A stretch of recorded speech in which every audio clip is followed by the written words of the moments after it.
Well, hello friends, Mark Holmes here, and as always I want to thank you guys for watching, commenting, subscribing, and being part of the Joe Boo Sports Report. Without you guys, this literally does not work. Man, I've been actually, since I got home from my day job, I've been working here on the outdoor man cave. I gotta tell you, I feel really proud of myself because this thing is coming together. We got the ceiling fans that are working. We got the gutter up in here, so that way, you know, it'll drain. It'll drain. When it rains, it won't be raining up in there. It'll be raining out here. It'll be raining out here. We'll put the Redskins and Giants fans out here in the rain. Okay, Daniel, stinking New York Giants fan, you guys are out in the rain. Okay, can you stand the rain?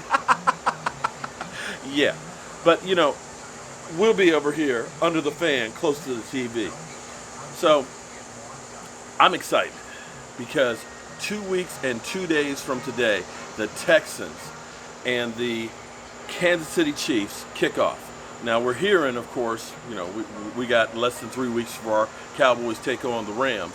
And the Rams, well, there's going to be no fans in the stands for the season opener, the opening of that stadium. But I don't care. I don't care. I'm going to be right here. I'm going to be broadcasting, and I'm figuring out how I'm going to set this up. I think I'm going to end up having to put like a control panel so I can plug the microphone and the cameras in so we can be out here live streaming to you guys. But we're going to figure it out, man. This is literally another section of my studio that I'm building. So, for the most part, you got to look at our Cowboys and say, man, they're looking pretty good in practice. I know we're only talking about practice, not a game. We're talking about practice. But thus far, you're looking at the offense, and you're looking at CeeDee Lamb and Amari Cooper and Michael Gallup, and they're doing pretty good. Now, I got to tell you, for me, I think this is going to be a monster year for Amari Cooper. I know a lot of people out there were like, man, I can't believe that they're paying him what they're paying him. Well, technically, the deal is really a 2-year, $40 million deal. If he doesn't pan out this year and next year, you can let him go with basically no cap room. You know, the Cowboys play the games and all that with the salary cap and stuff, and they want the team-friendly deals, and, you know, you could go after him about what they did with Dak Prescott and all that. But in the end, Stephen Jones has evolved what the Cowboys were doing. You could go back to the, 2007s and 8s and 9s, and you see where they paid, like, Miles Austin a boatload of money after one good season, or Marion Barber, who wasn't even a full-time starter, $54 million contract. And when those guys were cut, we were left with a lot of dead money. In which case they had to restructure guys, like Tony Romo and DeMarcus Ware and Jason Witten, which was just like a payday loan. Well, they've gotten that stuff together. But now, back to Amari Cooper. I think Amari Cooper is going to have a monster season this year. And you say, why do you think he's going to have a monster season? People have gone through and they said, he checked out last year. He wasn't good on the road and yada, yada, yada. Well, here's my point. Here's my thinking. Regardless of what you say, we can all agree on one thing about Amari Cooper. When it comes to him being a route runner, that guy is a tactician. He runs routes that literally will shake guys out of their shoes. I'm surprised more guys haven't torn their ACL trying to follow him when he's healthy. Can we agree on that? Can we agree that he is a great route runner? Sanjay Lau, I wasn't on board too much with carrying bricks, because for me, when I carry a whole lot of bricks, my hands start to cramp up and I can't grip real well. But one thing Sanjay Lau did that was incredible was the very first practice he had in OTAs, they didn't throw footballs. They worked on precision route running. They would literally have a drill where they would go through, they would stop, and wherever they were, they would actually see where the step was, because that step should be exactly the same every single route. Your foot should be in the same place. And this is where Dak Prescott thrives. I think that's part of the reason why Dak and Dez did not hook up that well. Dez Bryant and Tony Romo had this chemistry where they could make stuff up on the fly. The play may have been designed for boom right here, but Tony Romo could buy some time. And he could end up, hitting Dez down the road. That was great. But when it comes to Dez and Dak, Dak is a timing guy where I'm throwing the ball to a point, and you're supposed to be there at the point of when that ball gets there. And that's where the problems happen. Amari Cooper is that guy. He's very, very precise. Okay, so why do I think he's going to have a monster season? First thing, when you think of the amount of yards that he's made in a season and a half, 1,800 yards in a season and a half. Think about him working with Derek Carr. He was with Derek Carr his whole career. They couldn't connect with the Raiders. And that's going through OTAs, that's going through training camp, that's going through games. He came to Dallas, had a week of practice, and here it is, he had almost 800 yards in that half season, which is pretty damn good, considering we don't even know each other. We don't know each other. We've never played together. We haven't practiced together. And here's the thing, during the season, I don't know if you realize before, and I got to check to see how it is on the new collective bargaining agreement, but the old CBA, you could only have 11 padded practices after the season began, and you have to be finished with those by week 11. So by the time Amari Cooper got to Dallas, he couldn't have had more than 4 padded practices. The fact that he did that much without an off season is amazing.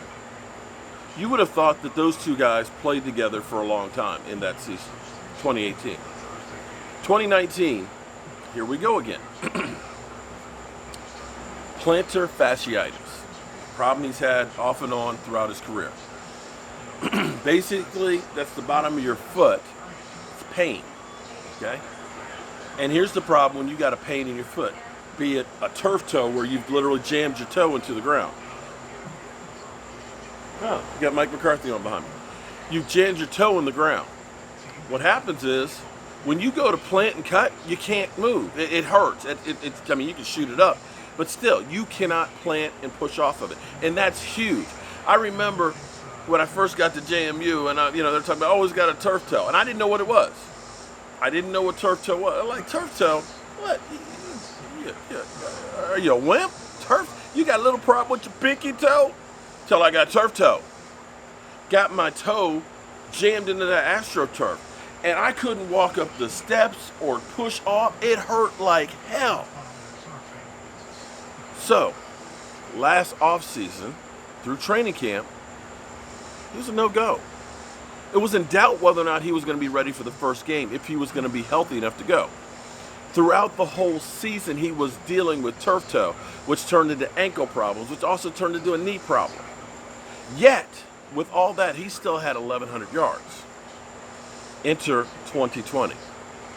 First thing, I'm surprised the NFL hasn't done an investigation on the Dallas Cowboys for having illegal practices, because Dak Prescott built a field, of course, in his backyard. And he's got all the guys coming over there to work out. CD, his eyes wide open. Dak got a real nice house, man. I was like a kid at the playground. Amari was there.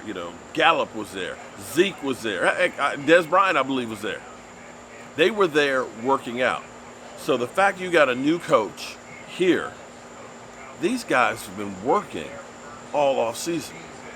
Amari Cooper and Dak Prescott.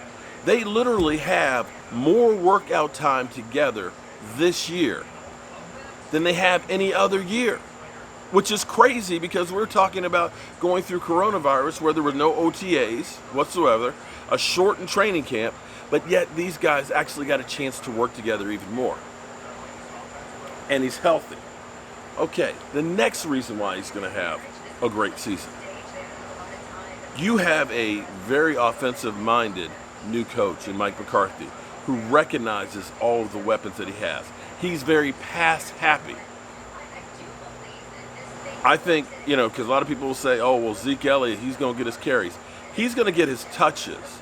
But I think what you're going to see is this is going to be a video game offense. You're going to see Zeke Elliott getting the ball in space, as opposed to making him pound and ground through that line, taking on those, 280, 300, 320-pound guys in all that traffic. Instead, you're going to see him out on the wing. You're going to see him in the slot. You're going to see him in the middle of the field. You're going to see him on pass plays where he's blocking for a second and he's going out for a screen. Why? Because I'll take Zeke Elliott with the football with one or two guys, a cornerback or a safety or a linebacker that he's got to go through any day. If you look at Jared Goff, his Super Bowl year, what made that offense great wasn't necessarily that he was throwing the ball deep, because he's not really that great of an accurate deep thrower. It was actually getting the ball to Todd Gurley outside on short pass plays where Gurley could use the weapons that he had before his knee went bad, that he could literally just juke his way, boom, get big games, get to the end zone. And Mike McCarthy recognizes that with Dak Prescott. And with the problem right now with our tackles, right now La'el Collins wasn't really in great shape. Tyron Smith, usually has his nagging injuries.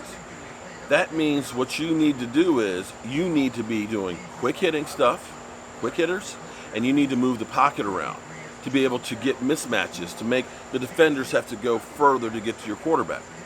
In which case, you're going to have more run-pass options where you get Amari Cooper in the slot, and you're making the cornerback decide to either come and get the quarterback or stay with the receiver. And that's when that guy is looking, trying to figure out if he needs to go, that's when a guy like Amari Cooper or Michael Gallup get free and get wide open for big plays. And so that's why I think Amari Cooper will have a monster year this year. We'll find out if I'm right or not.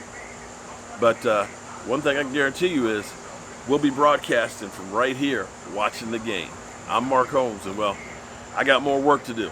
Gonna power wash the deck back out in here before it rains, and then we'll check it out. Let's see if it pours like it's supposed to.